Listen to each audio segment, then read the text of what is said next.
little bit of snuggle time with his mammy,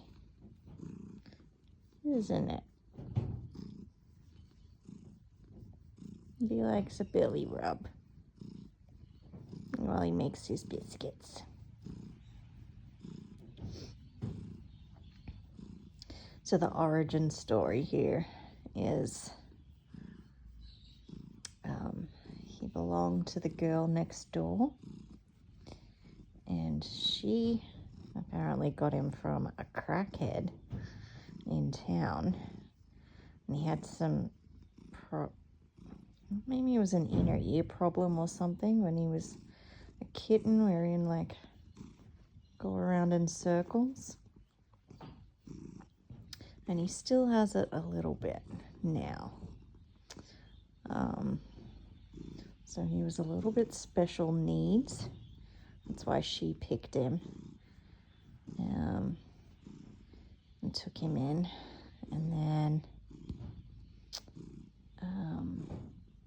yeah, she was in a pretty volatile relationship with some guy. They were always screaming and yelling, and we were constantly calling the cops, like the rest of the neighbors here. And we always worried about this little one because we knew he was in there and he was probably scared while they were slamming doors and screaming at each other and God knows what.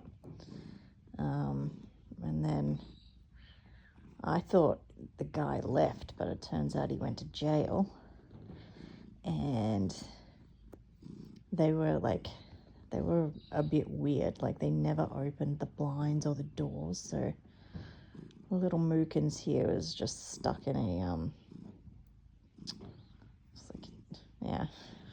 like a dark, isolated,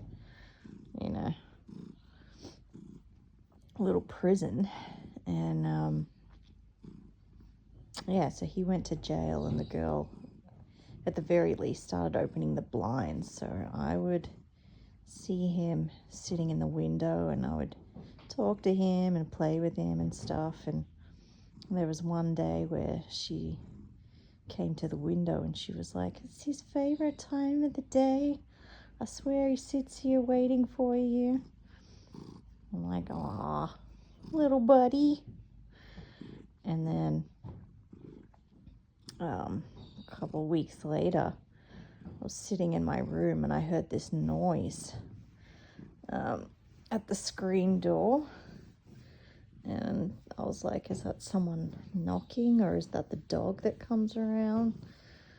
And I went out and had a look, and it was this little guy. He was sitting outside my kitchen window, like begging to come in. So I went and brought him in, and he was terrified. He hid under my bed. And eventually the girl came home, and I gave him back to her.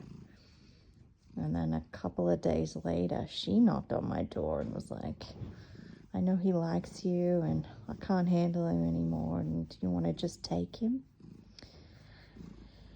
And so I thought about it for a couple of days, because I was like, oh God, that's a big responsibility.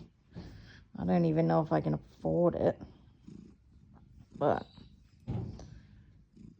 they say cats choose you, and I know he definitely chose me. I'm like, this is probably a sign from the universe. So I told her I would take him. And now he's my baby.